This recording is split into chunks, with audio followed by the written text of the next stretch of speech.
Bonjour Cyril et bienvenue sur Altea Media pour présenter cet enregistrement effectué et produit par Nomad Music, consacré, consacré à un répertoire peut-être un peu nouveau pour vous.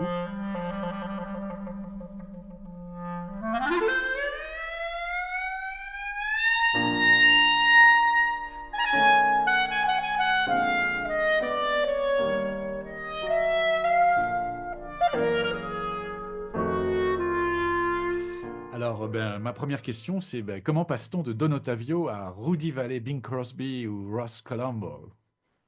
Bah, je pense que ce qu'il y a de merveilleux dans la musique, c'est la variété de répertoire qu'on peut aborder depuis, depuis ma formation, en fait. Depuis le tout début de mon apprentissage de la musique, on a toujours réussi à cultiver chez moi cette curiosité et la musique d'une façon plurielle, et la musique comme un fil rouge à travers les époques. Donc il y a pas de il y a pas de difficulté à passer dans les différents répertoires pour peu qu'on le fait avec autant de passion, d'intérêt, de respect vis-à-vis du matériel et donc ça s'est fait vraiment très naturellement. Moi, pendant mes années, maîtrisiennes, la maîtrise de chant, on avait l'habitude, pas toutes les saisons, mais grosso modo une saison sur 2 d'interpréter, des standards de jazz arrangés, pour chœur a cappella, à 4 voix ou accompagnés, par un piano donc ça fait partie du langage qui m'a été, distillé, de la même façon qu'on chantait les cantates de Bach ou les motets de Monteverdi les ou la musique baroque française. Tout ça, ça fait partie de ma formation, et c'est avec plaisir que j'ai voilà, j'ai pu monter, ce projet à partir des comédies musicales. Et donc, quelle est l'origine du projet? Alors c'est déjà la volonté, hein, la volonté et l'envie de faire de la musique, avec un groupe d'amis, donc j'ai parlé du quintet Arte Combo de Michael Ertscheid au piano, on a une aventure commune, autour d'un festival de musique de chambre qu'on anime, tous les ans et c'est parti de là, en fait. Une année, on a, décidé de mettre à l'honneur, les musiques de films, les musiques américaines, comme thématique de notre festival, académie et en fait, il y a eu comme ça, d'abord j'ai commencé par faire quelques standards de jazz au piano avec le pianiste Michael Ertscheid et puis on en a arrangé, quelques-uns, pour le quintet et pour le piano et voyant qu'il y avait un écho, formidable et un accueil, exceptionnel, du public qui a assisté à la jeunesse de ce projet. On parle d'un projet maintenant qui est en maturité depuis, plus de 3 ans. Donc ça fait 3 4 ans qu'on voyage, qu'on se retrouve avec gourmandise, pour monter, ces choses-là, pour les arranger. Donc c'est parti comme ça, de quelques songs, comme nos amis américains les appellent et on a eu, voilà, cette volonté d'en créer un spectacle. Il joue le personnage d'un jeune chanteur français qui hérite d'un théâtre à New York. Et donc il débarque à New York, il prend possession de ce lieu et on comprend qu'il a une histoire d'amour un petit peu compliquée parce qu'on entend des lettres qui s'échangent entre lui et une certaine Sarah.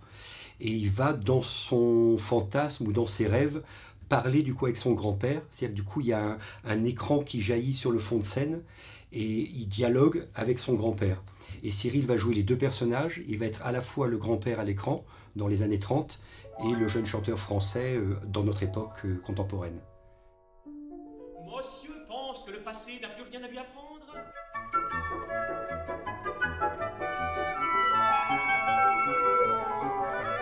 Just try my recipe, and I'm sure you'll agree that a little jazz bird is the only kind of bird who'll be.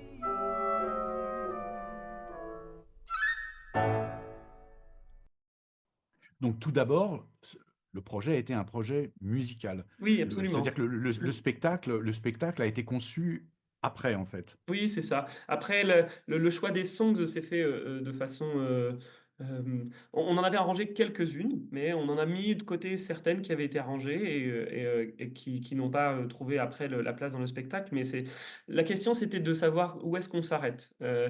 Il m'a semblé intéressant, d'avoir une unité de langue dans ce projet, donc c'était la langue, anglaise.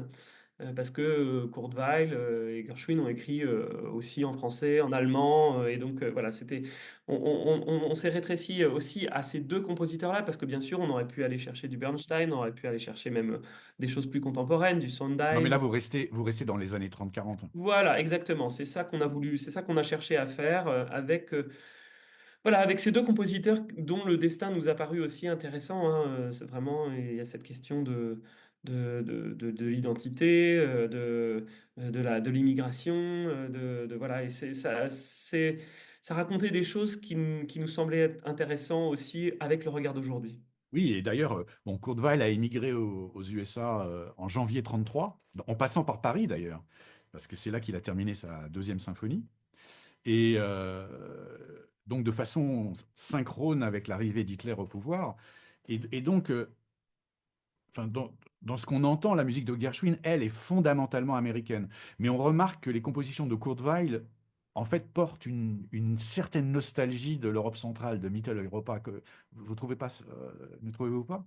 Si, si, bien sûr, enfin, c'est extrêmement chargé la musique de Weill, hein.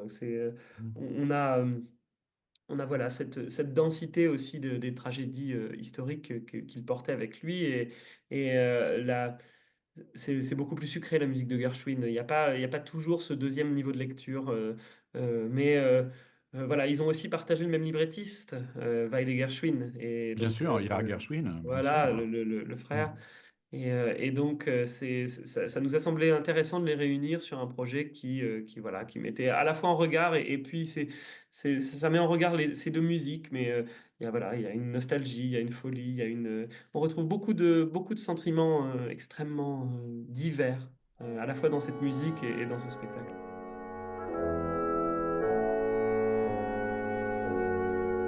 Speak low when you speak loud. Our summer day withers away too soon, too soon. Speak low when you speak loud. Our moment is swift, like ships adrift. We're swept Alors, quand on est ténor, comment on chante Porgy? Moi, je pense qu'il faut tout s'autoriser. Quand on aborde ce répertoire, bien sûr, il faut avoir toujours le respect de la volonté du compositeur, mais je pense que c'est la musique qui a été la plus réinterprétée, en fait, le jazz. Étant donné qu'on est toujours à la frontière entre la musique écrite et la musique non écrite, la transmission à la fois de ce qui est laissé et tout ce qu'on peut réaliser autour, ça nous donne peut-être d'autant plus de latitude de pouvoir proposer des choses différentes. Moi, je me pose toujours, quand on me pose la question pourquoi, j'ai toujours envie de répondre pourquoi pas. C'est-à-dire que on a bien sûr toutes ces choses qui ont été imaginées, portées par les créateurs, mais je pense qu'il faut aussi s'autoriser à pouvoir faire exister les choses dans différentes couleurs, différents timbres. C'est ça la richesse qu'on a aujourd'hui dans l'interprétation de la musique classique. On n'est pas uniquement dans la reproduction de ce qui a déjà été fait, Ben oui, de ce parce qui a déjà que, été fait. moi, je ne vous pose pas la question du pourquoi, mais du comment. Ouais.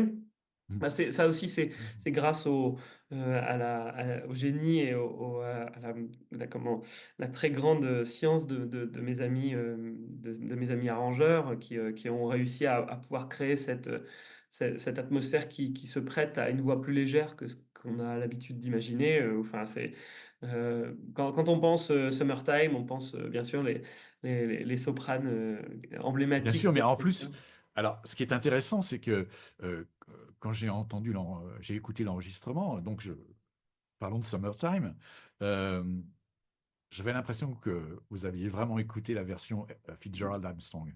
Non, en fait, enfin, bien sûr, j'ai en l'oreille certaines couleurs, mais le choix on est extrêmement libre dans l'interprétation du jazz c'est-à-dire Non, mais dans que, la couleur de votre voix, dans la couleur de votre ouais, voix et la façon dont vous le chantez, je sais pas, ça m'a vraiment fait penser aux couleurs de la Fitzgerald.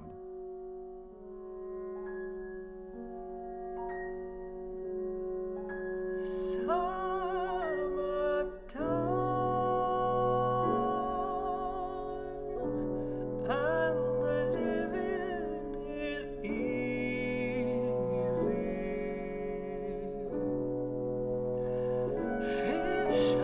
champion,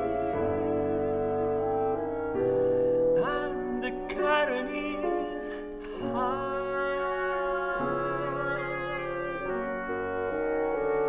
Oh, your daddy's been. Vous pensez à une suite?